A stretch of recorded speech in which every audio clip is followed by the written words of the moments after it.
La rencontre entre les All Blacks et le 15 de France a offert un spectacle que les amateurs de rugby n'oublieront pas de sitôt.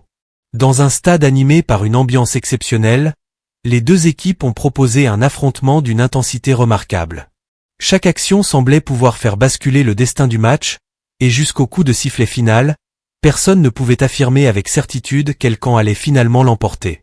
Au terme de 80 minutes particulièrement disputées, la Nouvelle-Zélande s'est imposée sur le score de 34-32, mais au-delà du résultat, cette confrontation a surtout permis de confirmer certaines tendances très importantes pour les mois à venir. Avant même le début de la rencontre, de nombreux observateurs s'interrogeaient sur les choix effectués par Dave Rennie. Le sélectionneur néo-zélandais avait pris plusieurs décisions audacieuses, préférant parfois la confiance envers certains joueurs plutôt que l'expérience de profils plus installés. Ces choix avaient suscité de nombreuses discussions dans les médias spécialisés, certains estimant que cette stratégie comportait des risques considérables face à une équipe de France réputée pour sa puissance collective et sa qualité technique. Pourtant, au fil de la rencontre, les décisions du sélectionneur ont progressivement trouvé leur justification. Les joueurs qu'il avait choisis ont répondu présents dans les moments importants, démontrant que la confiance accordée pouvait produire des performances de très haut niveau. Du côté français, l'attention se portait naturellement sur Mathieu Jalibert. Depuis plusieurs mois, son parcours avec la sélection nationale fait l'objet de nombreuses analyses. Son immense talent n'a jamais été remis en question, mais certains observateurs se demandaient encore s'il pouvait devenir le véritable maître à jouer des Bleus dans les rendez-vous les plus importants. Face aux All Blacks, il a livré une prestation qui renforce considérablement sa candidature. Dès les premières minutes, il a affiché une confiance impressionnante, n'hésitant jamais à prendre des initiatives malgré la pression exercée par la défense néo-zélandaise. Chaque fois que Jalibert touchait le ballon, il donnait l'impression de pouvoir créer un danger immédiat. Sa vision du jeu lui permettait de repérer rapidement les espaces disponibles, tandis que sa qualité de passe facilitait la progression de ses partenaires. Plusieurs offensives françaises sont nées directement de ces décisions, qu'il s'agisse d'un coup de pied parfaitement dosé derrière la ligne défensive ou d'une accélération soudaine destinée à attirer plusieurs défenseurs avant de libérer le ballon.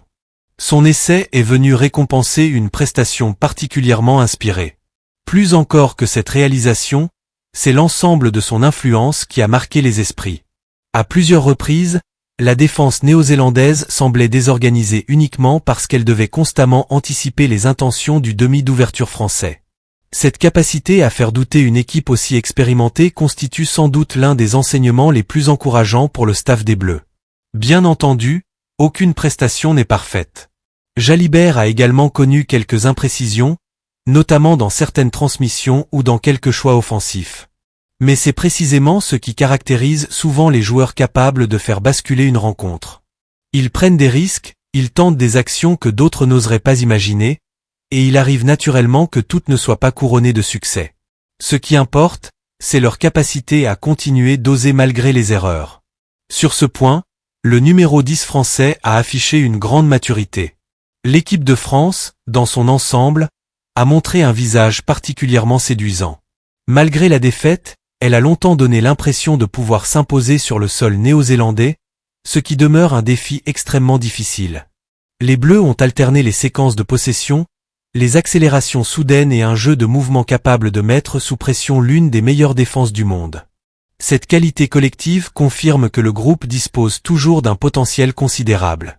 Cependant, les All Blacks ont également démontré pourquoi ils restent une référence internationale. Leur capacité à conserver leur calme dans les moments les plus délicats impressionne toujours autant. Même lorsque la France revenait au score ou semblait prendre l'ascendant psychologique, les Néo-Zélandais trouvaient les ressources nécessaires pour reprendre le contrôle de la rencontre. Cette maîtrise émotionnelle fait souvent la différence lors des grands rendez-vous internationaux. Parmi les belles surprises de la soirée figure également Ruben Love. Sa première titularisation à l'ouverture sous le maillot noir représentait un immense défi. Les premières minutes ont pourtant été compliquées, avec une intervention défensive qui aurait pu lui coûter beaucoup plus cher. Certains craignaient que cet épisode ne perturbe durablement sa confiance. Il n'en a rien été. Au contraire, le jeune joueur a rapidement retrouvé toute sa lucidité et a progressivement pris de l'assurance. Plus le match avançait, plus Ruben Love semblait à l'aise dans son rôle. Il a su organiser les attaques avec intelligence, alterner le jeu au pied et le jeu à la main, tout en gardant une excellente communication avec ses partenaires. Face à un joueur aussi inspiré que Mathieu Jalibert, il ne s'est jamais laissé impressionner. Cette capacité à répondre présent dans un contexte aussi exigeant constitue certainement l'un des principaux motifs de satisfaction pour le staff néo-zélandais. Son association avec Damian McKenzie a également retenu l'attention. Les deux joueurs ont régulièrement échangé leurs positions afin de perturber les repères défensifs français. Cette complémentarité a permis aux All Blacks de créer plusieurs situations dangereuses, notamment grâce à la vitesse de déplacement de McKenzie dans les espaces extérieurs. Lorsque les deux hommes combinaient rapidement, la défense française devait constamment s'adapter, ce qui ouvrait des possibilités pour les autres attaquants. Damian McKenzie, justement, avait beaucoup approuvé après des prestations qui avaient suscité certaines critiques quelques semaines auparavant. Cette rencontre lui offrait une excellente occasion de rappeler toute l'étendue de son talent. Dès les premières séquences, il s'est montré particulièrement disponible, venant proposer des solutions dans différentes zones du terrain. Son activité permanente compliquait considérablement le travail de la défense française, qui devait sans cesse réorganiser son placement. Sa qualité technique a également fait la différence à plusieurs reprises. Ses longues passes, parfaitement ajustées, ont permis aux All Blacks d'écarter rapidement le ballon vers les ailes, créant ainsi des décalages précieux.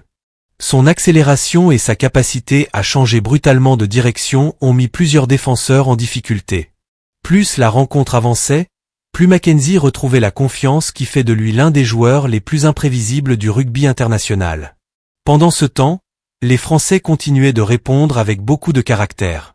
Refusant de céder malgré le tableau d'affichage, ils multipliaient les initiatives offensives et démontraient une solidarité remarquable. Chaque joueur semblait prêt à fournir un effort supplémentaire pour maintenir son équipe dans la course à la victoire. Cette détermination a permis aux Bleus de rester au contact jusqu'aux toutes dernières minutes, offrant ainsi aux spectateurs un suspense exceptionnel qui n'a trouvé son dénouement qu'au coup de sifflet final.